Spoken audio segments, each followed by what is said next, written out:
Welcome to Victorian parenting, where fresh air means hanging your baby out a window and silence is considered a personality trait. We rub brandy on gums, reward good posture like it's a survival skill, and consider emotional repression a family tradition. Try any of this today and you'd be trending on social media with a court date by Tuesday. But stick around, it only gets stranger from here. If you enjoy falling asleep to stories where parenting and panic shared a teacup, hit that like button and subscribe for more delightfully drowsy disasters. This episode is part of our Victorian series, a cosy collection of bedtime stories exploring the most bizarre, baffling, and beautifully twisted corners of 19th century life. Tell us in the comments where you're listening from and what time it is, because there's something oddly soothing about drifting off to tales of old rules, quiet chaos, and customs no one questioned. Now dim the lights, get cozy, and let yourself float into a world where discipline was decorative, affection was optional, and silence was suspiciously golden. You're 3 months old, swaddled like a slightly resentful turnip, and currently auditioning for infant verses. Pigeon, the grim sequel. Your entire world consists of wire bars, the occasional whiff of industrial soot, and the terrifying realization that London streets are 3 stories below you. The wind flaps your bonnet like it's trying to escape. Pigeons glide by as if judging your life choices, and somewhere a carriage rumbles past with the subtlety of a herd of small elephants. Inside, your parents sip tea smugly, confident that dangling you like a decorative sausage is the height of infant wellness. Somehow you survive, blinking at the world, drooling on your woolen layers, and wondering if posterity will someday write about your bravery, or at least provide a good editorial cartoon. Believe it or not, dangling infants from windows was considered cutting-edge childcare in Victorian London. Dr. Luther Emmett Holt, a paediatrician whose bedside manner probably involved dramatically waving a stethoscope and raising an eyebrow, declared in his 1894 guide, The Care and Feeding of Children, that babies needed fresh air to renew and purify the blood. Because nothing says purification like dangling over a street full of horse manure, coal smoke, and the occasional moralizing pedestrian. Parents took this advice to heart, but naturally a mere crib by the window wouldn't do. Enter inventors like Mrs. Robert C. Lafferty in 1913, and Emma Reed in 1922, who perfected the baby cage. Wire mesh, sheet metal floors, and roofs to shield from rain, snow, or judgmental stares from neighbours. It was basically a luxury penthouse for infants, assuming penthouses included a pigeon concierge and a mild risk of concussion. Newspapers of the 1930s waxed poetic about these cages, praising middle-class families for turning their windows into open-air nurseries. The Chelsea Baby Club distributed cages to families without gardens, claiming that even apartment-dwelling infants deserve the full benefits of nature. Doctors walked by, nodding approvingly while secretly plotting to sell more cough syrup, because why not monetize airborne babies? Some infants reportedly developed a mysterious appreciation for altitude, birds, and the subtle art of avoiding minor frostbite. Others, understandably, stared into the foggy abyss below and questioned all life choices that led to this moment. From a modern perspective, it's hard to overstate the combination of genius and madness in this invention. Babies learned resilience, pigeons learned judgment, and parents learned that dangling a human in the breeze counts as progressive parenting. By the time the nanny scoops you out, you're dusted, congratulated for your robust constitution, and quietly pondering if gravity was invented to ruin mornings. And as you're plopped back onto the sticky nursery rug, you realise that survival here was just the warm-up act. What awaits you next is breakfast, the true test of whether a Victorian child can face life with courage, fortitude, and minimal regurgitation. You're now a fully captive 6-month-old, recently liberated from the dangling window cage and ready to face the next trial. Breakfast. The bowl in front of you is grey, suspiciously lumpy, and smells faintly of boiled milk, crushed hopes, and faint regret. Your tiny fingers clutch the edges as if negotiating a peace treaty with an enemy that is slowly encroaching on your tongue. A spoon, wielded by a stern parent or the omnipresent nanny, hovers like a tiny guillotine, reminding you that chewing improperly is a sin punishable by extra gruel or a pointed frown. Somewhere, a sibling offers a side-eye that says, "I survived last week's arrowroot. Good luck today, newbie." Somehow you manage to swallow without gagging, mastering the delicate art of surviving breakfast without internalizing a full existential crisis. Every bite is a moral test.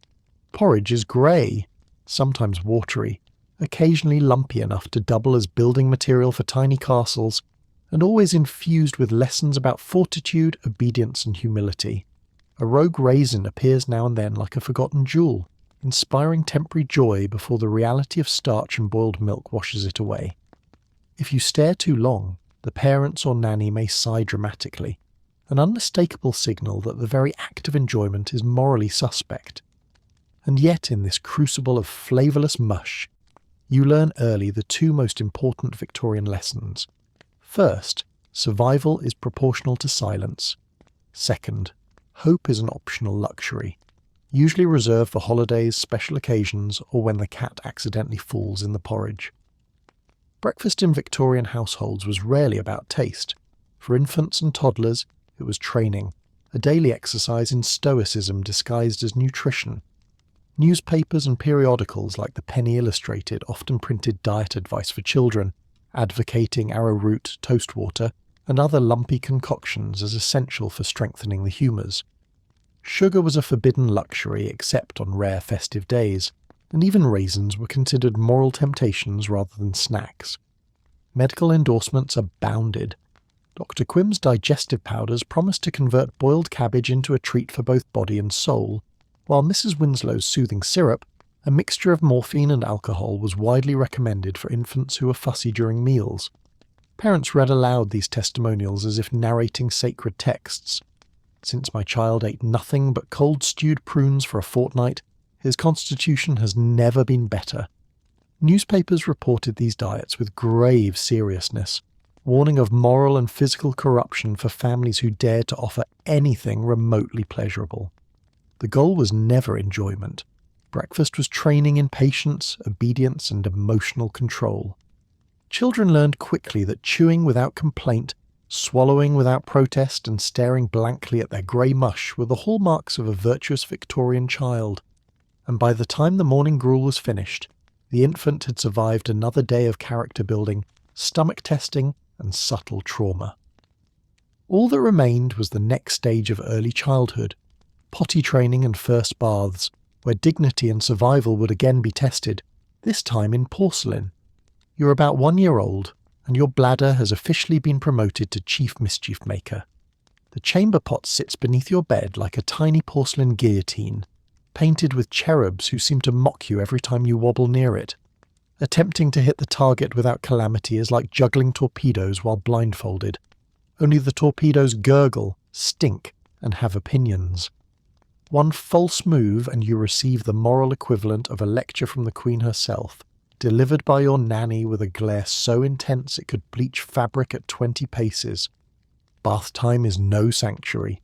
You're hauled to a tin tub that resembles a miniature swimming pool for sadists, scrubbed with carbolic soap that leaves your skin pink, raw, and questioning its life choices, and dunked in water that's already been shared by siblings, pets, and an unidentifiable floating object. Cold water bites like a vengeful terrier, while the nanny's disapproving gaze ensures you scrub faster than the laws of physics allow. Emerging from the ordeal, sticky, semi-clean, and traumatized, you're swaddled in enough wool and muslin to make an armadillo jealous, wondering if personal hygiene was invented as a test of endurance rather than cleanliness. Even the family cat watches judgmentally, clearly plotting revenge for the indignity of sharing water with humans.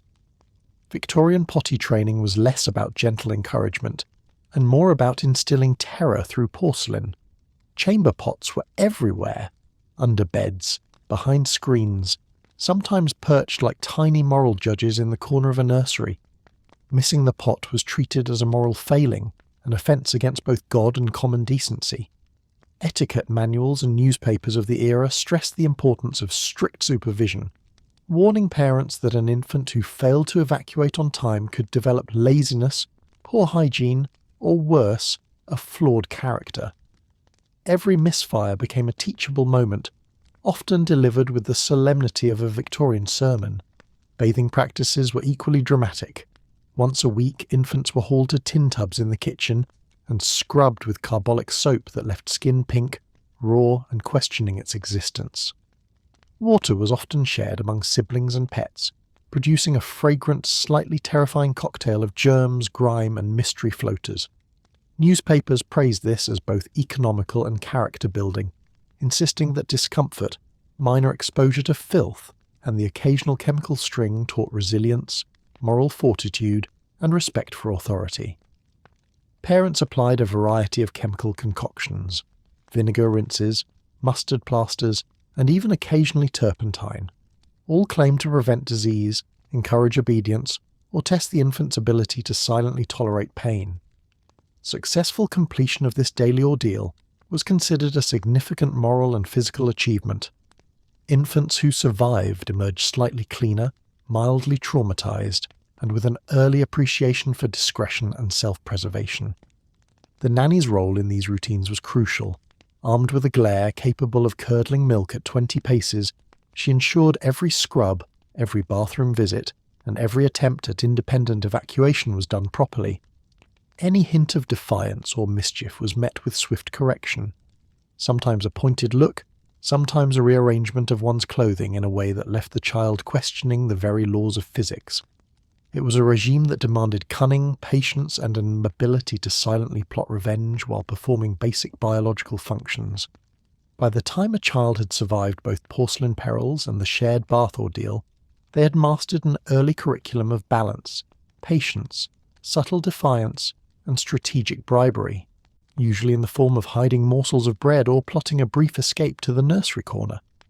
These foundational skills would prove invaluable in later childhood, especially when confronting the next absurd Victorian challenges: indoor play, outdoor walks, and the relentless hazards of toys designed to build character, and occasionally minor injuries.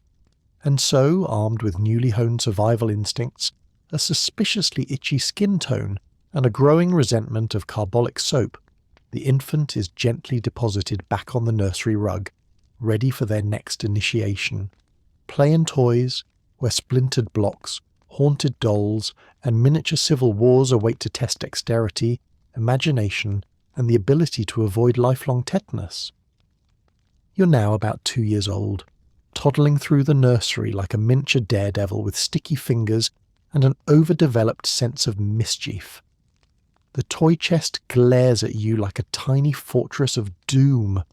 Wooden soldiers missing limbs, jack-in-the-boxes that launch like surprise missiles, and dolls with glassy eyes that judge your every move.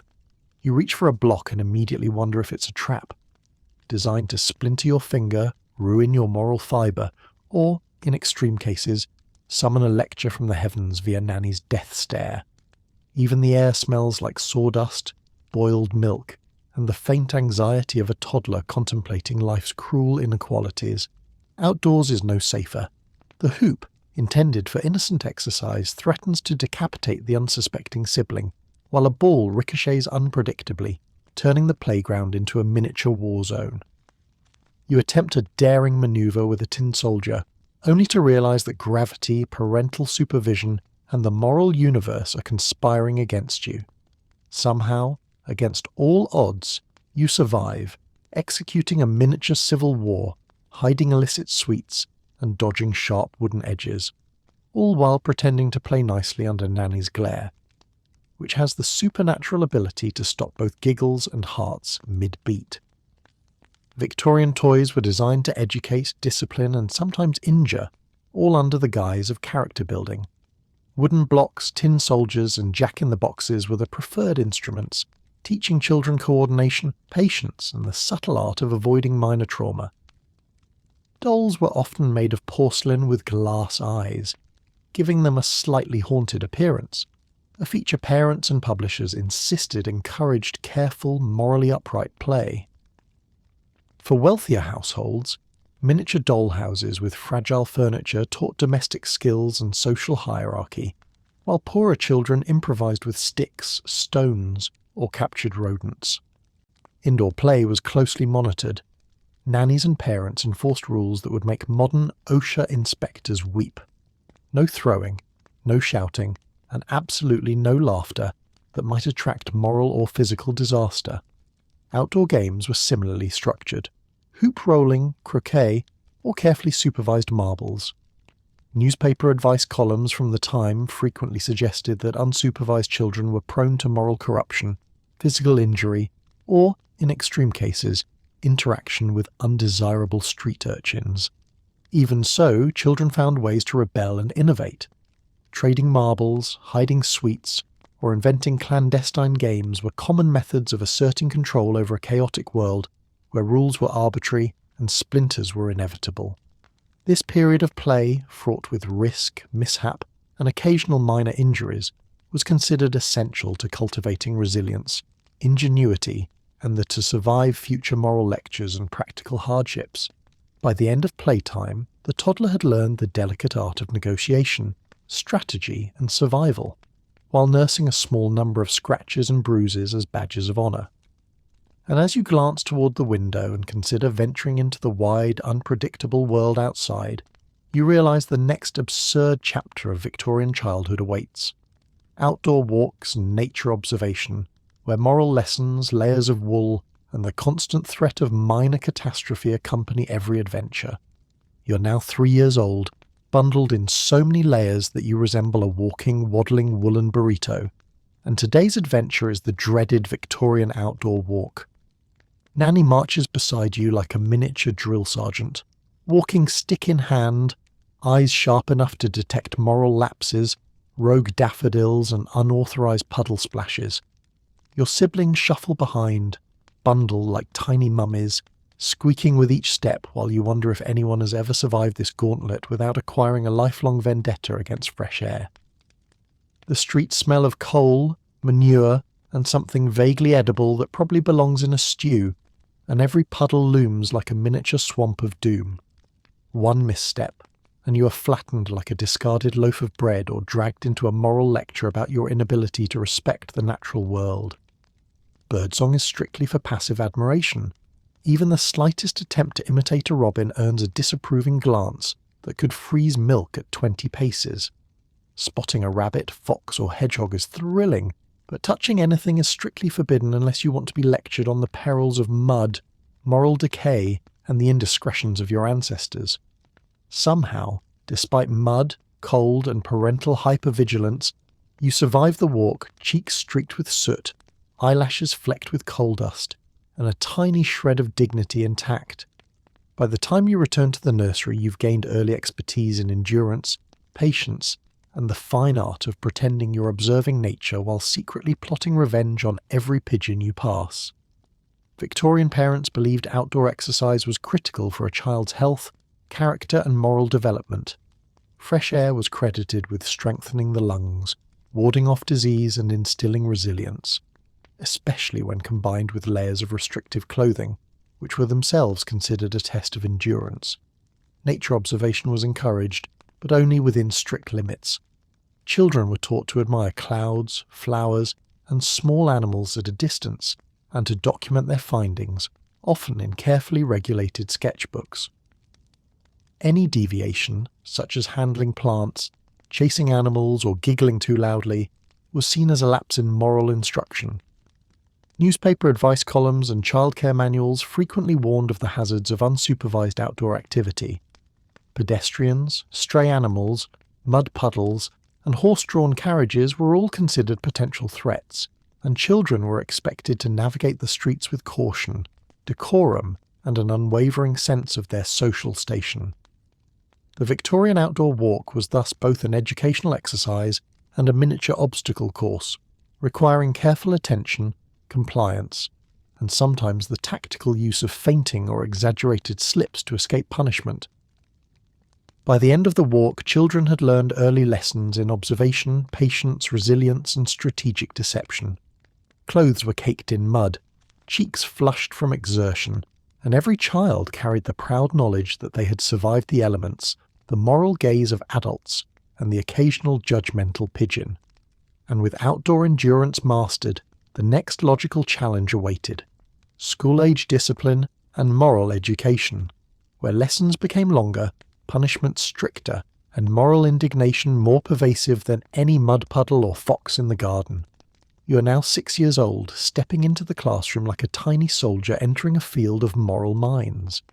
The desks are splintery, blackboards dusty enough to choke on, and the air smells faintly of chalk, boiled cabbage, and despair.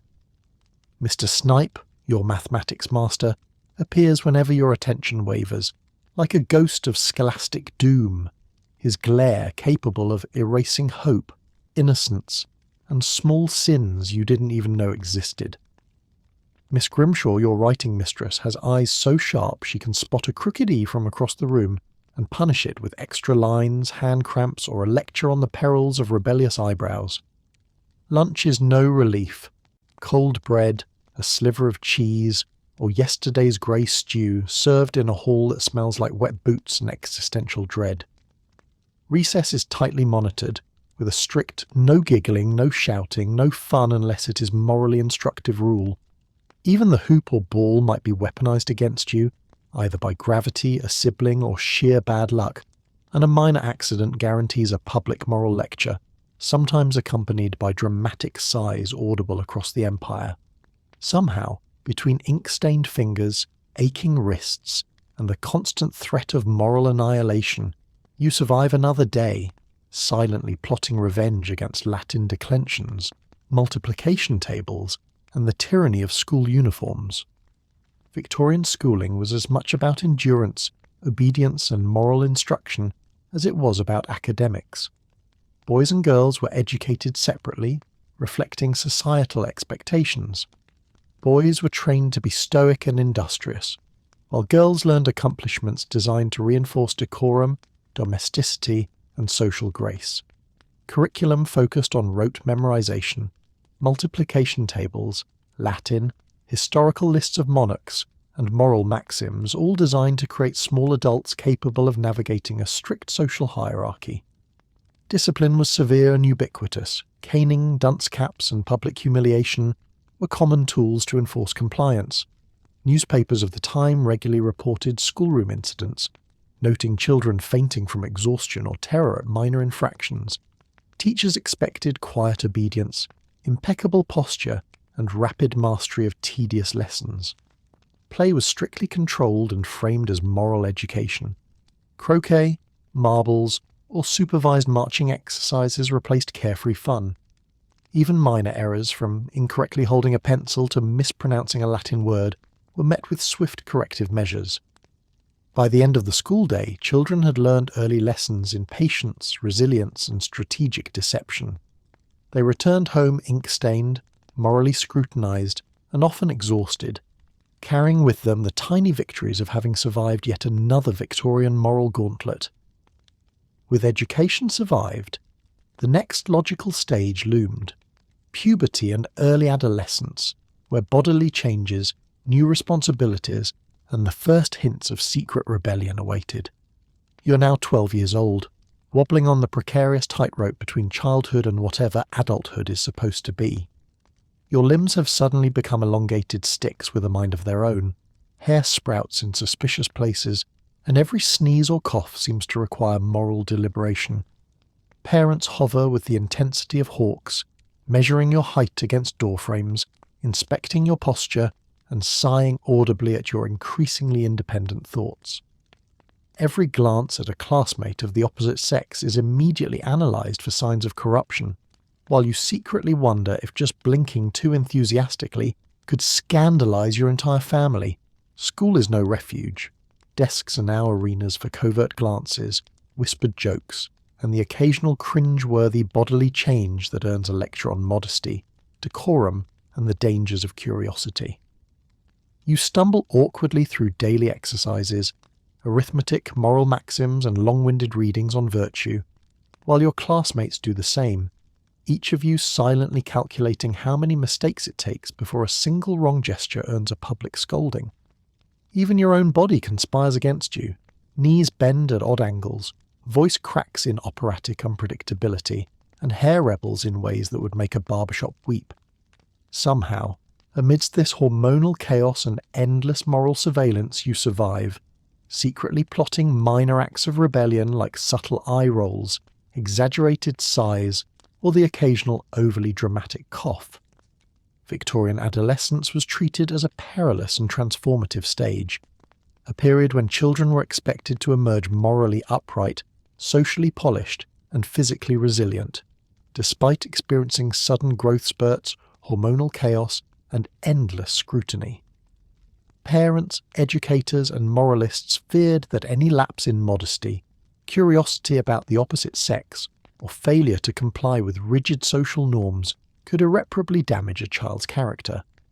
Manuals and guides from the era instructed caregivers to monitor hair growth, height, posture, diet, and even the tone of laughter, recommending strict regimens to regulate both body and behaviour, school curricula adapted to accommodate these fears. Alongside traditional arithmetic, Latin, and history, children were now subjected to extended instruction in etiquette, social graces, and moral philosophy. Every gesture, blush, and smile could be interpreted as a potential moral failing. Newspapers of the time reported anecdotes of adolescents punished for seemingly trivial infractions. A boy peering too long at a classmate's drawing, a girl laughing during a moral lecture, all framed as cautionary tales for attentive parents. Clothing reinforced these lessons. Tight collars, restrictive frocks, and stiff shoes served both to control physical comportment and to instill a sense of decorum. Health and hygiene were another battlefield. Adolescents were advised to take cold air walks, maintain regimented diets, and avoid overindulgence in sweets, all in the name of moral and physical fortitude. Some newspapers even recommended measuring growth and weight meticulously, offering detailed tables correlating height and body development with moral character. This obsessive surveillance of every bodily and behavioural detail meant that adolescence was less a natural progression and more a carefully monitored exercise in endurance, compliance, and subtle cunning. By the end of this tumultuous stage, the successful adolescent had developed early skills in discretion, strategic rebellion, patience, and navigating the absurd strictures of Victorian social expectations. And as you cautiously measure your new height against the doorframe, dodging moral commentary from every adult in sight, you realise that the next trials await: holidays, household rituals, and special occasions where public performance, social etiquette, and a touch of chaos reign supreme. You wade into the holiday madness, immediately realising that Victorian celebrations are a high-stakes obstacle course disguised as fun. Candles teeter on the table like tiny executioners, plum pudding threatens to erupt like a sugar and alcohol volcano, and gifts are either moral lectures in disguise or ticking time bombs. That tin soldier missing a limb? Definitely rigged for maximum indignity. You reach for an orange and instantly feel like you've committed a crime. Hold it wrong, and someone sighs so heavily you suspect it could knock over a small horse.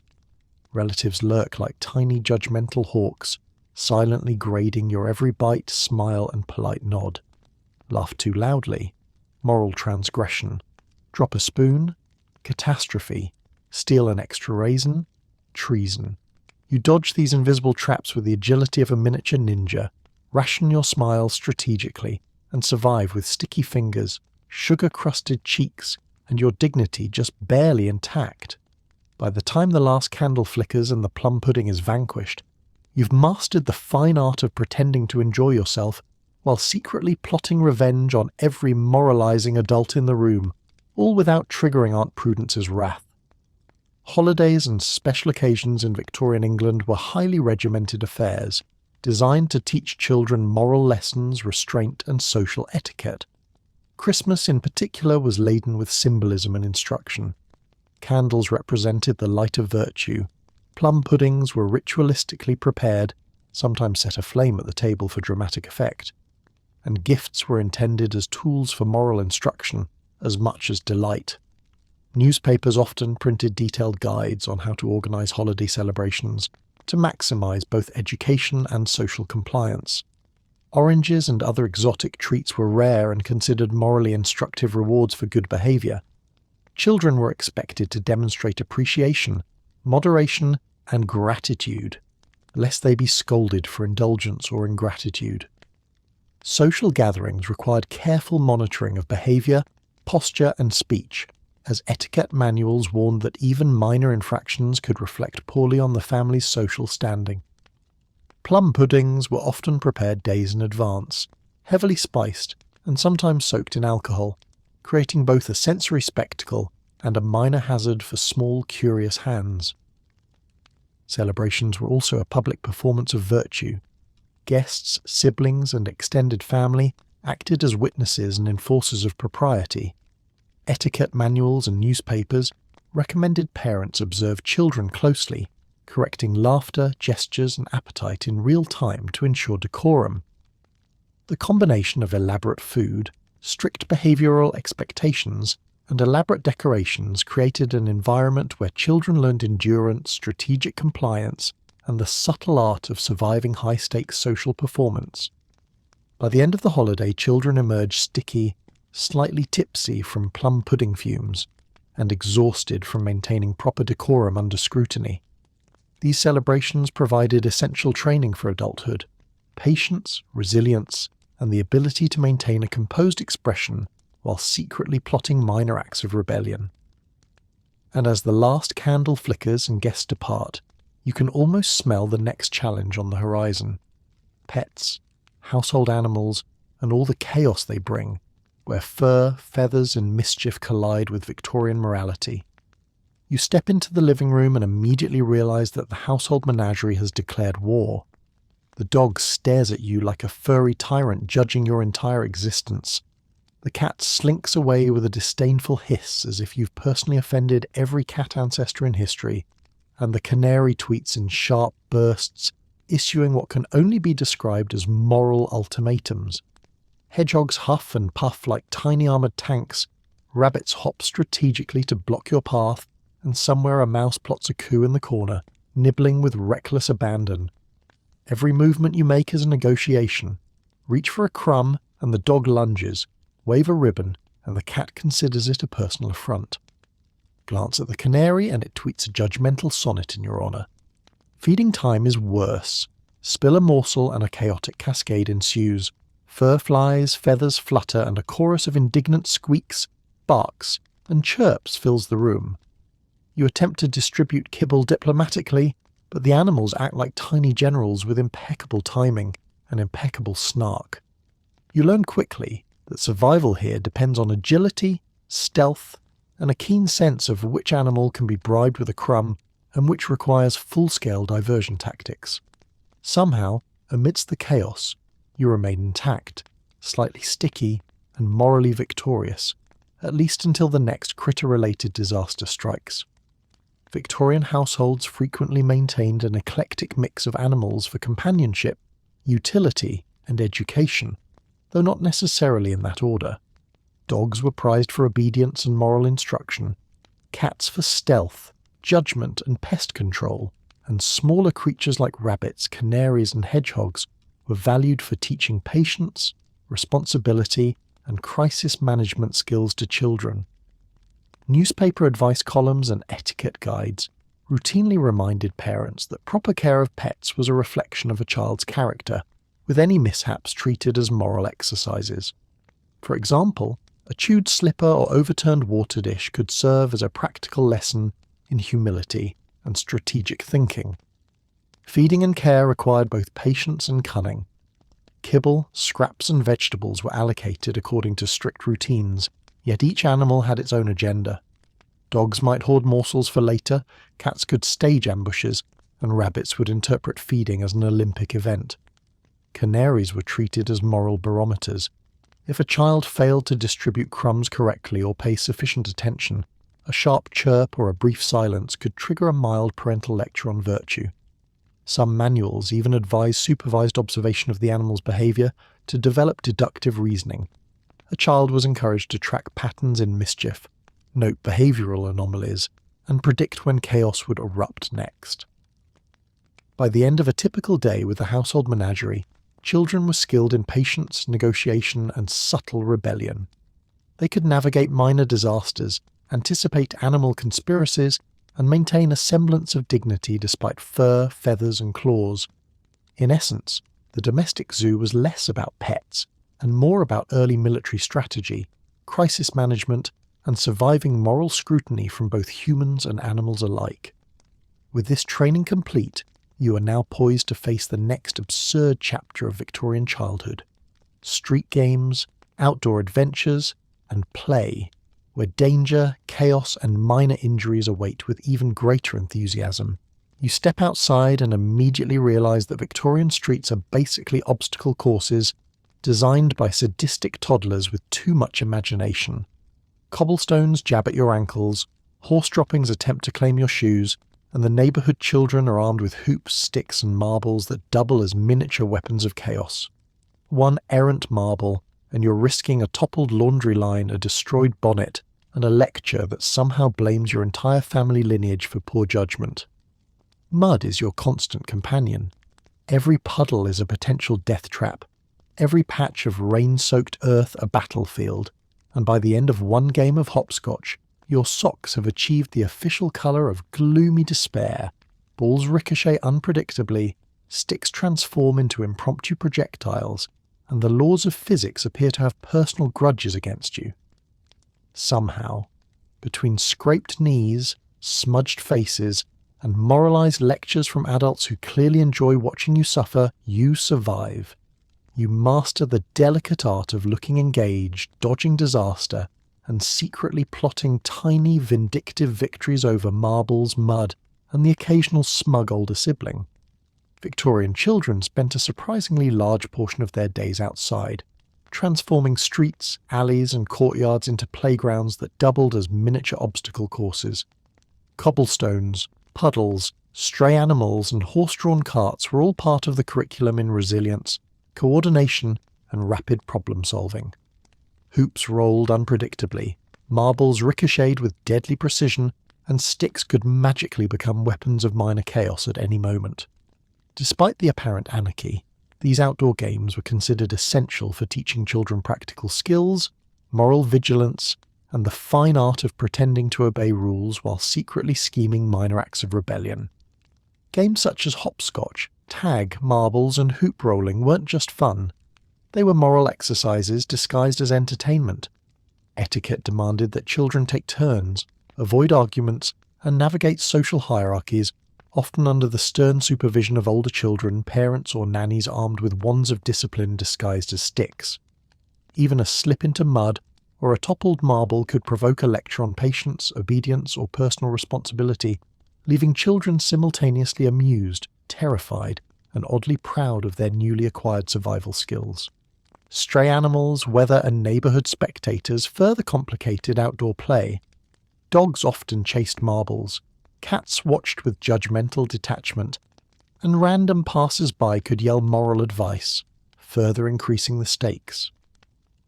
A child navigating this chaos was simultaneously learning social diplomacy, physics, and risk assessment, plus, most importantly, how to emerge covered in mud without attracting too much adult wrath. These exercises prepared children for future challenges, from school and apprenticeships to household chores, and eventually the precarious social minefield of adolescence. By the end of each outdoor session, children had perfected balance, quick reflexes, and the subtle art of dodging moral lectures while maintaining an outward appearance of enthusiastic participation. They returned home muddy, scraped, exhilarated, and wiser in the ways of strategy, deception, and resilience. With street games survived, the next chapter of Victorian childhood awaited. Apprenticeships, household chores, and the first real taste of responsibility.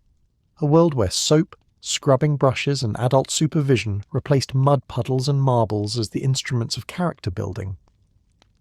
You trudge into the world of chores like a tiny gladiator entering the Colosseum of soap and soot. Laundry baskets loom like innocent-looking monsters, dripping with yesterday's sins and slightly damp socks that seem to sigh in judgment as you lift them. Every step is a negotiation. Avoid chairs, dodge pets plotting mutiny, and try not to topple the teetering stack of moral lessons disguised as folded sheets. Scrubbing floors, dishes and walls becomes a heroic saga. Brushes sting your hands, water drips down like miniature waterfalls of despair, and the cat observes with aristocratic disdain, silently calculating how best to ruin your day. Even fetching water is a perilous adventure. Buckets are heavy, stairs are treacherous, and one misstep invites a lecture on carelessness so dramatic it could probably have its own fan club. You find yourself performing a delicate dance, balancing soap, water and dignity while secretly planning small harmless acts of revenge, like flicking a bit of suds at the dog or strategically dripping water to make the parlour floor a slip and slide for the unsuspecting sibling. Somehow you survive, exhausted but triumphant, a tiny hero who has faced brushes, buckets and moral scrutiny, and lived to tell the tale. In Victorian households, children were expected to participate in household chores from a young age, both as a moral duty and as preparation for future employment or domestic responsibility. Tasks included scrubbing floors, washing dishes, tending to laundry, and assisting with meal preparation.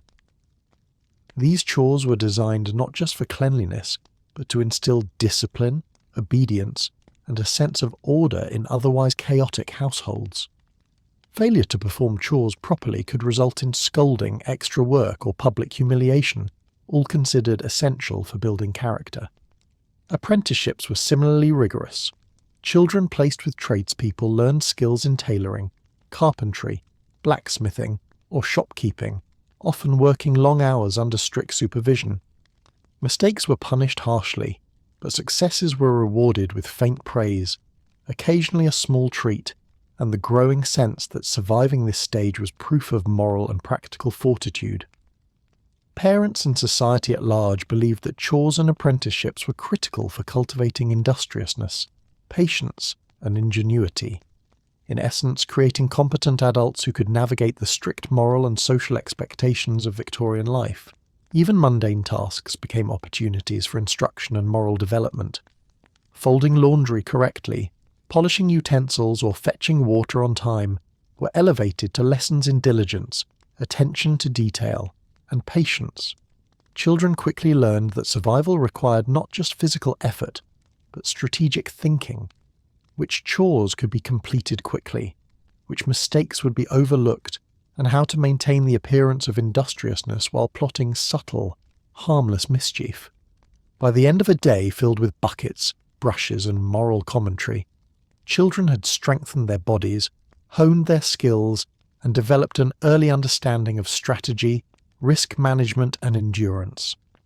With chores survived, they were prepared for the next phase of Victorian childhood: superstitions, fears, and ghostly lessons, where moral instruction would blend with imagination, caution, and absurdity in equal measure. You tiptoe into the nursery and immediately feel like every shadow in the room is judging your life choices. The flicker of a candle turns the dresser into a sinister battalion.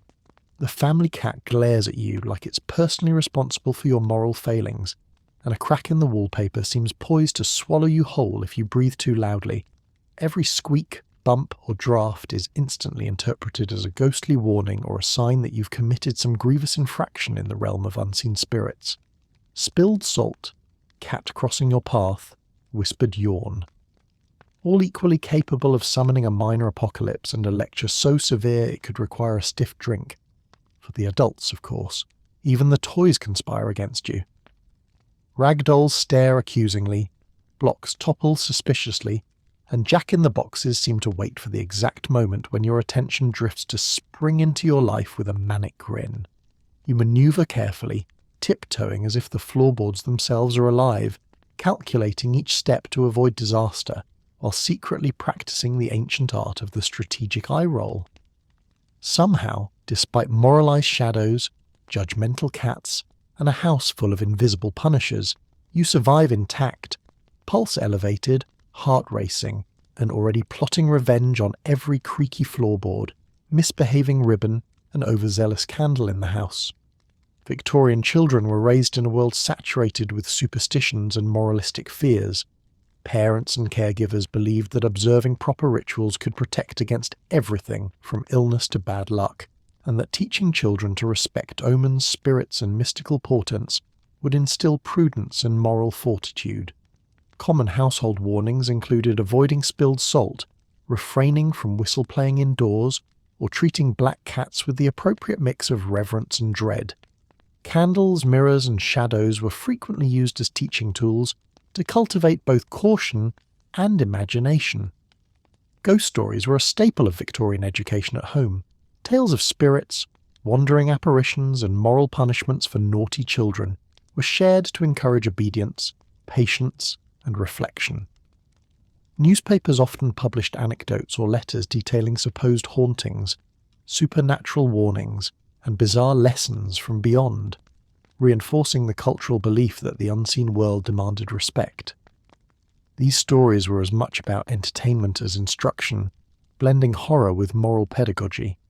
Children internalized these superstitions as practical survival skills. They learned to anticipate danger in the mundane. A squeaky floorboard might signal moral scrutiny, a drafty window could invite misfortune, and a shadowy corner was probably home to some moralized spectre. The combination of fear, imagination, and strict parental supervision cultivated vigilance, creativity, and a subtle mastery of negotiation, to act correctly while secretly plotting minor acts of rebellion.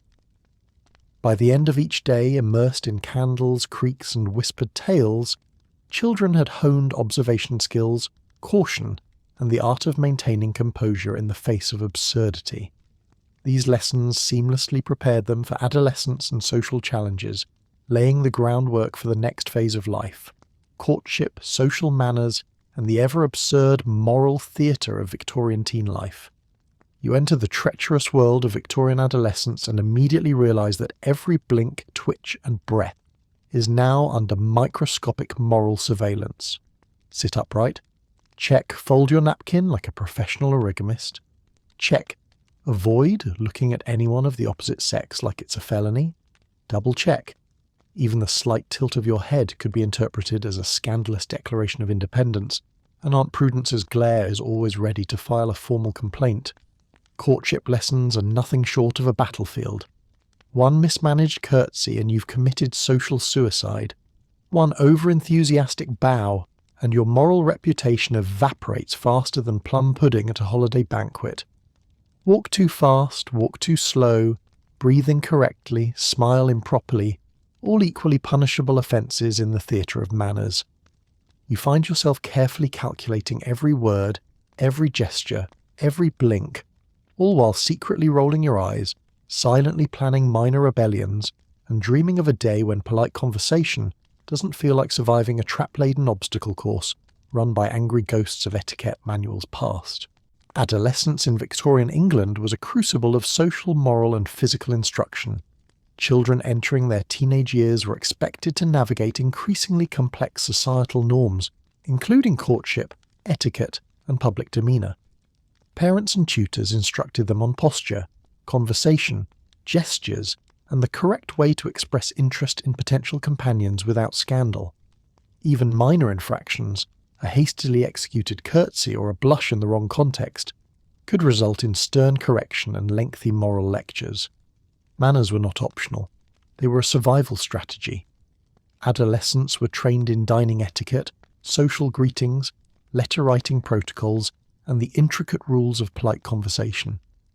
Missteps were seen as moral failings, capable of damaging one's reputation for life. Newspapers and etiquette guides frequently described scenarios where teenagers were publicly corrected for improper behaviour, reinforcing societal expectations and the omnipresence of adult scrutiny. Courtship training extended beyond the family parlour. Children were instructed in the art of social observation, discretion, and restraint. They learned to manage gestures, expressions, and interactions to balance propriety with personal interest. Failure to adhere to these rules risked social ostracism, disapproval from parents, and a lifetime of moral anxiety. By the end of adolescence, successful Victorian youth had mastered self-control, strategic deception, and the ability to perform publicly while secretly rebelling in minor, harmless ways. With social lessons survived, the next stage awaited: holidays, celebrations, and the absurd theatre of public social performance, where etiquette, moral instruction, and minor chaos combined in spectacular fashion. You trudge through late adolescence like a miniature acrobat navigating a minefield of manners, moral lectures, and the occasional fainting aunt. Every step is a negotiation. Bow too quickly and you're rude. Bow too slowly and you're inattentive. Smile too widely and suddenly you've committed an unpardonable social felony. Holding a teacup requires the precision of a surgeon. Turning a page too enthusiastically could be construed as reckless ambition. Sneezing at the wrong moment, instant moral probation. Courtship is a minefield disguised as polite conversation. One raised eyebrow, one lingering glance, and your entire moral character could be publicly inspected, critiqued, and subtly humiliated. You practice subtle acts of rebellion, dramatic yawns, theatrical curtsies, and the occasional strategic eye roll, all while pretending to be polite enough to pass inspection. Somehow you survive dinner parties, afternoon calls, and whispered lessons on virtue, balancing curiosity, dignity, and a growing desire to invent a world where blushing is optional, etiquette is optional, and sneezing never ruins your reputation. Late adolescence in Victorian England was a period of intense social, moral, and practical instruction. Teenagers were expected to transition smoothly from childhood obedience to adult responsibility, mastering not only etiquette and conversation, but also practical skills necessary for independent life. Parents, tutors, and society at large closely monitored behaviour, clothing, posture, and social interactions to ensure that every young person upheld the family's reputation and adhered to prevailing moral standards. Courtship instruction was central. Young men and women were taught to regulate expressions of interest, modulate body language, and engage in conversations that balanced propriety with social expectation. Letters, visits, and even casual gestures were scrutinized for moral correctness, with parents offering corrections, guidance, and sometimes dramatic admonitions. Social gatherings and family events functioned as performance arenas where adolescents demonstrated decorum, patience, and subtle negotiation skills. Practical training ran in parallel with moral instruction. Adolescents learned household management, basic finances, and preparation for apprenticeships or professional work.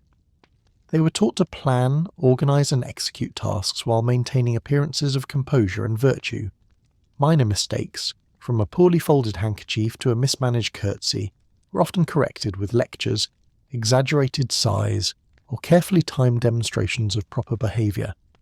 By the time you've survived the labyrinth of courtship lessons, moral lectures and strategic eye rolls, you might think the worst is behind you. But no, Victorian adolescence is nothing if not relentless. Just as you begin to believe that dodging awkward glances and mastering polite conversation has prepared you for the world, you're confronted with a far more insidious enemy: clothing.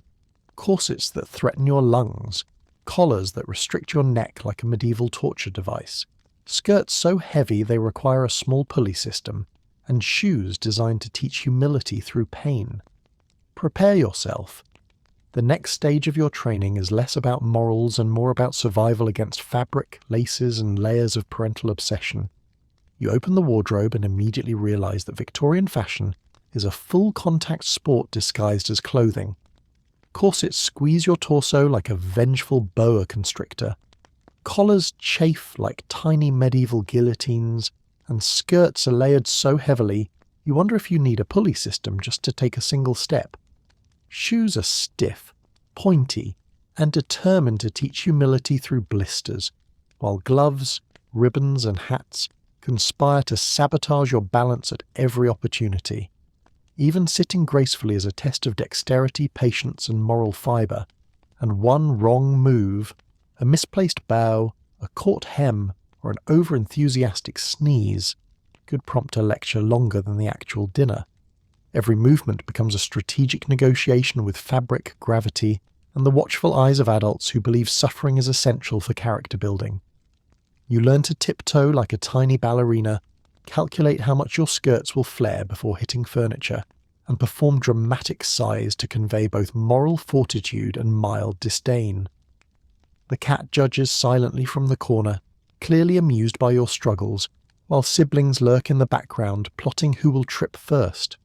Somehow, despite hems, laces, and stiff shoes, you survive, upright but slightly bruised, with the faint satisfaction that you have endured one of Victorian childhood's cruelest training regimens, fashion. Clothing for adolescents in Victorian England was a battlefield of appearance, morality, and physical endurance. Corsets were commonly worn by girls to shape the torso, improve posture, and instill discipline, while stiff collars and tailored jackets restricted movement for boys, emphasizing refinement, self-control, and social propriety. Layered skirts, petticoats, and crinolines were not only heavy but often precariously structured, creating hazards when navigating stairs, furniture, or outdoor pathways. Shoes were rigid and pointed, designed to mould both feet and character, while gloves, ribbons, and hats added additional elements of complexity and potential failure. Fashion also served as a moral and social lesson. Proper dress was interpreted as a reflection of virtue, obedience, and the family's status. Adolescents were instructed on correct posture, careful movements, and the subtle art of folding or draping fabric to maintain decorum. Failures, tripping, misaligning a collar, or exposing an ankle, were treated as both a moral and aesthetic flaw, prompting correction from parents or guardians. Household manuals, etiquette guides, and newspapers emphasized that adherence to dress codes was integral to cultivating discipline, resilience, and awareness of one's social surroundings. For teenagers, navigating these sartorial challenges required ingenuity, patience, and strategic rebellion. Subtle adjustments, minor workarounds, and the occasional calculated slip allowed adolescents to survive the oppressive combination of clothing and oversight. By mastering these hazards, they gained physical resilience, spatial awareness, and a nuanced understanding of social performance, all critical skills for enduring the absurdities of Victorian society. With clothing conquered, or at least survived, the next stage of adolescence awaits. Education intensifies, where Latin, moral lectures, and impossible assignments test both intellect and patience in equal measure. You step into the classroom and immediately regret every life choice that led to this moment. Desks creak ominously beneath your elbows, chalk dust settles like tiny moral assassins on your nose, and the teacher's glare could strip the paint off the walls.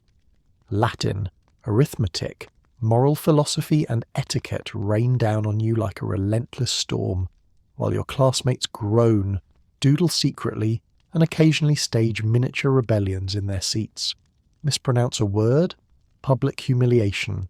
Forget a moral maxim? Extra copywork. Even breathe the wrong way and you might earn a disapproving sigh so severe it feels like it could rewind time and erase your ancestors' mistakes. Assignments are equally perilous.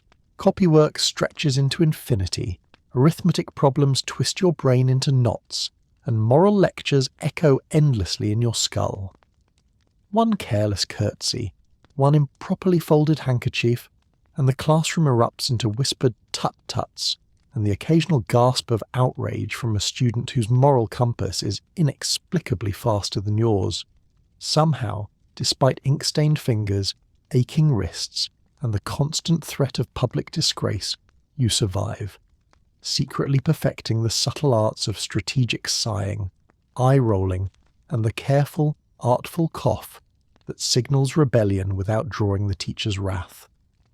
Victorian education for adolescents was a rigorous combination of academic instruction, moral training, and strict social supervision. Latin, arithmetic, moral philosophy, history, and etiquette were considered essential to prepare children for social integration and adult responsibilities. Public discipline and scrutiny were constant. Teachers corrected posture, pronunciation, and behaviour, often in ways that would be unthinkable in modern classrooms. Minor infractions, a crooked letter, a mispronounced word, or a distracted glance, could result in public correction or additional copywork, reinforcing the importance of obedience and precision. Copywork and recitation served dual purposes, improving literacy and instilling patience, endurance, and respect for authority. Arithmetic and Latin exercises were designed to challenge intellect, while simultaneously testing composure under pressure. Moral maxims, often written and recited repeatedly, encouraged reflection, obedience, and the internalization of societal norms. Lessons were long, repetitive, and sometimes absurdly detailed, ensuring that children spent significant portions of the day under close supervision. Extracurricular play was tightly controlled, often limited to structured games that reinforced coordination, discipline, and attention to social hierarchies.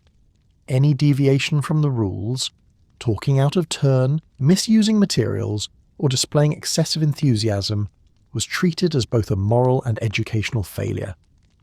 Through this combination of structured study, moral instruction, and public accountability, adolescents developed resilience, strategic thinking, and the subtle art of compliance while secretly practicing minor acts of rebellion. By the end of a school day in Victorian England, students emerged mentally exhausted, physically tense, and socially conditioned, having survived lectures, assignments, and moral policing. These experiences prepared them for continued social challenges, outdoor adventures, and the increasingly complicated lessons in responsibility and etiquette that would dominate the rest of adolescence. You step outside and instantly regret every life choice that led to this moment. The streets have transformed into a chaotic obstacle course. Cobblestones plot against your ankles, horse droppings threaten your dignity, and your fellow adolescents wield hoops, sticks, and marbles like miniature weapons of mass chaos. One stray marble ricochets off a wall, narrowly missing someone's bonnet, and you realise that surviving a game of hopscotch now requires the cunning of a general and the reflexes of a cat. Mud is everywhere, seeping into socks, shoes, and every shred of self-respect. Balls bounce unpredictably, sticks attack at strange angles, and even the wind seems to conspire against you. You duck, weave, and occasionally feign dramatic fainting to avoid both injury and moral lecture, all while secretly cheering when a rival trips in spectacular fashion. Somehow, between bruised knees, streaked faces, and the constant risk of public humiliation, you survive. Victorious in minor skirmishes, strategizing every move, and mentally composing an elaborate plan to convince the adults that it's all completely under control. Outdoor play in late adolescence was an essential component of Victorian childhood, blending exercise, social instruction, and risk management. Streets and courtyards became arenas where children practiced coordination, agility, and teamwork, while learning the importance of observation and strategic thinking. Hoops, marbles, sticks, and balls were not merely toys. They were instruments for teaching problem-solving, resilience, and social negotiation under adult supervision. Even minor injuries, scrapes, and bruises were reframed as lessons in character and fortitude. Games were tightly regulated, but often only in theory. Older children or supervising adults ensured that rules were followed, yet the chaotic nature of outdoor play meant improvisation, and minor disasters were inevitable. Social hierarchy, peer alliances, and rivalry dictated interactions, teaching adolescents early lessons in diplomacy, tactical thinking, and subtle manipulation. Even environmental hazards, muddy puddles, uneven cobblestones, stray animals, and the occasional passing carriage, were integrated into the training, forcing children to develop quick reflexes and a keen awareness of consequences. By the end of a day spent outdoors, adolescents had cultivated endurance, strategic thinking, and resilience while navigating both physical and social hazards. Covered in mud, bruised, and exhilarated, they returned home with an expanded sense of independence and resourcefulness. These skills were invaluable as they moved further into adolescence, preparing for the next set of challenges. Superstitions, fears, and ghostly lessons where imagination, caution, and absurd moral instruction collide in equal measure. You creep into the nursery and immediately wonder why every object in the room seems personally offended by your existence. Shadows stretch across the walls like tiny, judgmental sentinels. The family cat glares like it's secretly plotting your downfall, and the grandfather clock ticks with the smug satisfaction of a clock that knows your mistakes in advance. One creaky floorboard lets out a groan that could easily double as a ghostly accusation, and a dropped ribbon feels like a minor crime against the supernatural. You tiptoe like a ninja in training for a haunted obstacle course, balancing terror, curiosity, and your growing sense that Victorian life is just a giant, very strict prank. Even ordinary objects are weaponized against you. A cracked mirror becomes a gateway to doom, spilled salt could summon eternal misfortune, and a black cat strolling by, definitely part of a conspiracy. Ghost stories are mandatory, delivered with enough drama to make your heart do gymnastics while your imagination runs wild. Somehow, despite candle flames threatening to singe your eyebrows, floorboards plotting your demise, and dolls silently judging every move, you survive.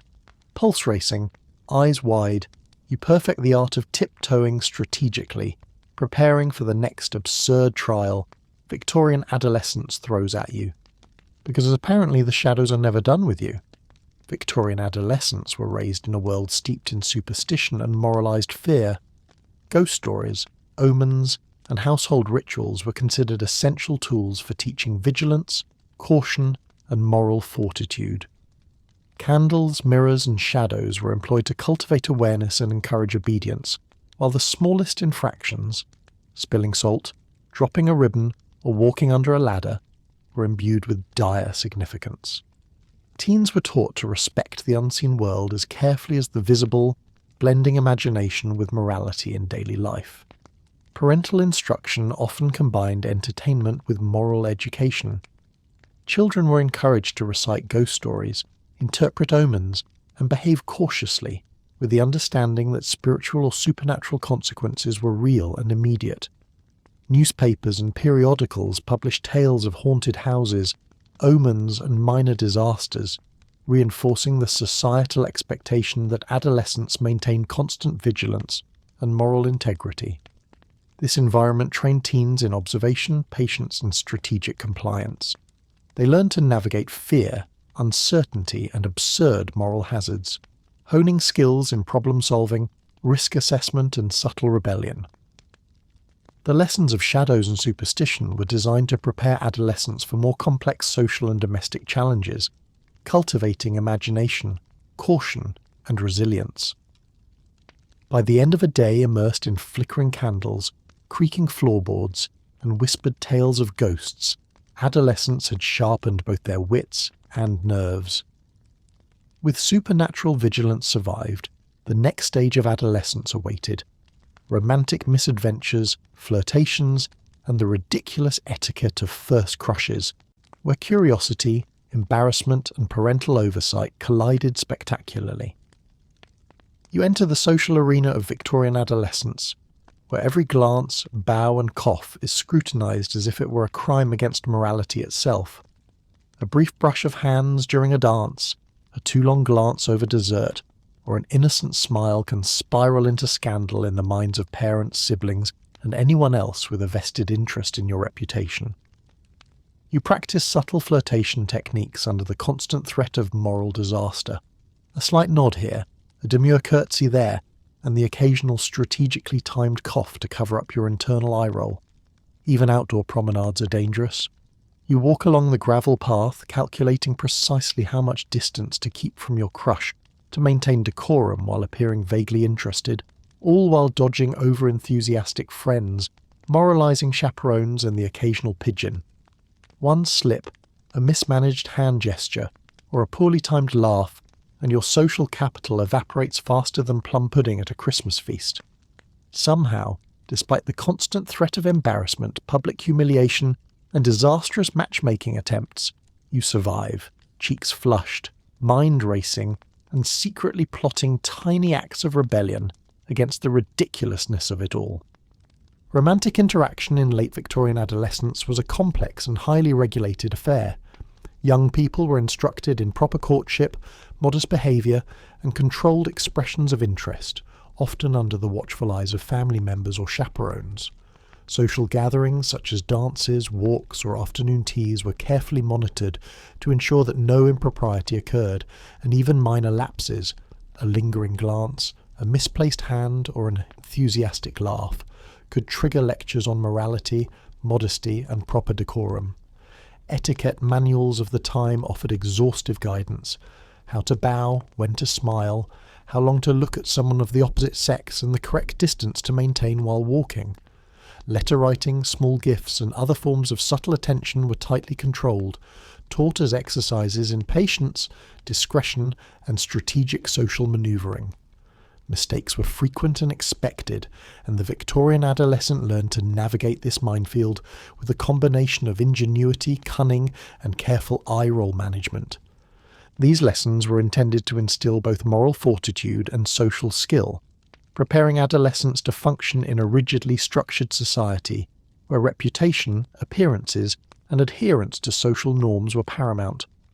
By the end of these romantic trials, teenagers had mastered subtlety, restraint, and the fine art of surviving social disasters with minimal personal injury, or at least minimal parental notice. As the blushes fade and the chaperone's eyes move elsewhere, you realise you have survived the final absurd challenge of Victorian adolescence, navigating the perilous, highly moralised and utterly ridiculous world of first crushes, flirtation and social performance.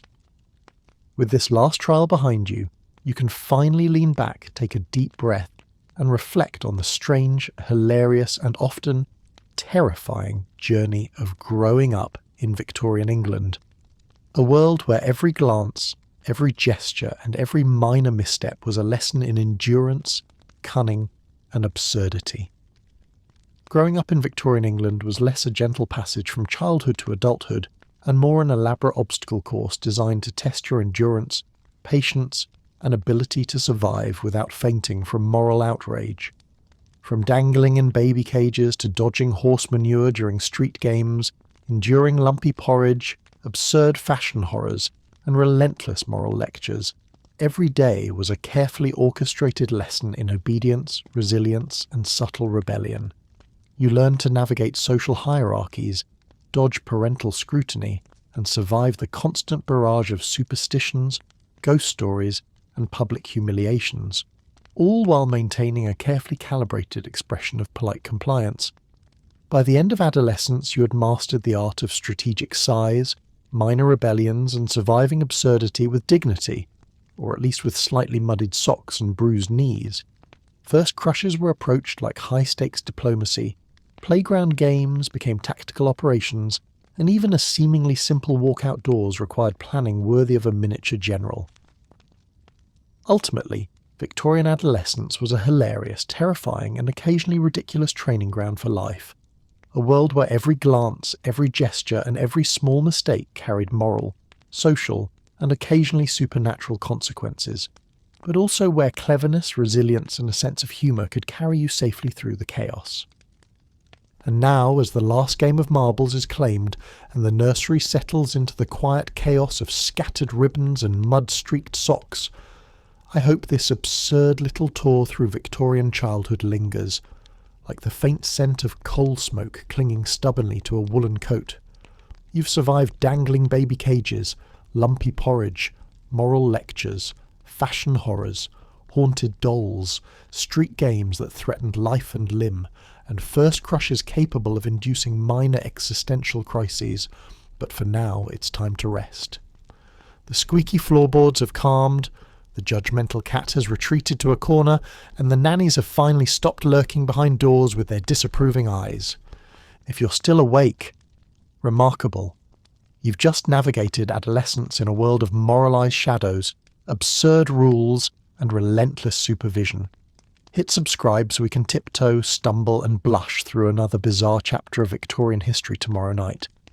And as you drift, the soft crackle of the fire will carry you deeper, far from crooked letters, mischievous marbles, and supernatural warnings, and into sleep.